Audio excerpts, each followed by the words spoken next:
Well, we can ask ourselves what the purpose of an educational system is. And of course, there are sharp differences on this matter. There's the traditional an interpretation that comes from the Enlightenment, which holds that the highest goal in life is to inquire and create, to search the riches of the past, try to internalize the parts of them that are significant to you, carry that quest for understanding further in your own way. Purpose of education, from that point of view, is just to help people determine how to learn on their own. It's you, the learner, who is going to achieve in the course of education, and it's really up to you what you'll master, where you'll go, how you'll use it, how you'll go on to produce something new and exciting for yourself, maybe for others. That's one concept of education. The other concept is essentially indoctrination. People have the idea that from childhood, young people have to be placed into a framework in which they'll follow orders, accept existing frameworks, not challenge, and so on. And this is often quite explicit. So, for example, after the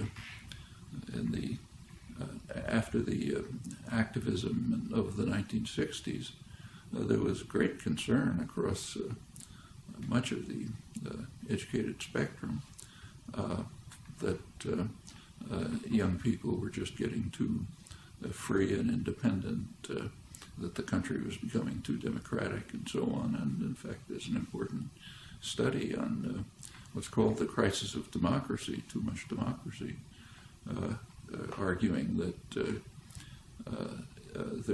claiming that there are certain institutions responsible for the indoctrination of the young. It's their phrase, and they're not doing their job properly. That's schools, universities, churches. We have to change them so that they carry out the job of indoctrination and control more effectively. That's actually coming from the liberal internationalist end of the spectrum of educated opinion. And in fact, since that time, there have been many measures taken to try to turn the educational system towards more control, more indoctrination, more vocational training, imposing a debt which traps students, young people, into a life of conformity and so on. That's the exact opposite of the what I refer to as the tradition that comes out of the Enlightenment. And there's a constant struggle between those. In the colleges, in the schools, do you train for passing tests, or do you train for creative inquiry, pursuing interests that are aroused by material that's presented and that you want to pursue either on your own or in cooperation with others?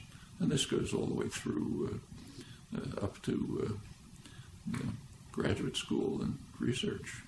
Just two different ways of looking at the world. When you get to say a research institution like the one we're now in, at the graduate level, it essentially follows the Enlightenment tradition. In fact, science couldn't progress unless it was based on inculcation of the urge to challenge, to question doctrine, question authority, search for alternatives, use your imagination, act freely under your own impulses. Cooperative work with others is constant, as you can see just by walking down the halls. That's, in my view, what an educational system should be like down to kindergarten. But there's certainly are powerful structures in the society which would prefer people to be indoctrinated, conform, not ask too many questions, be obedient, fulfill the roles that are assigned to you, and don't try to shake systems of power and authority. Those are choices we have to make, either as people, wherever we stand in the educational system, as students, as teachers, as people on the outside trying to help shape it in the directions in which we think it ought to go.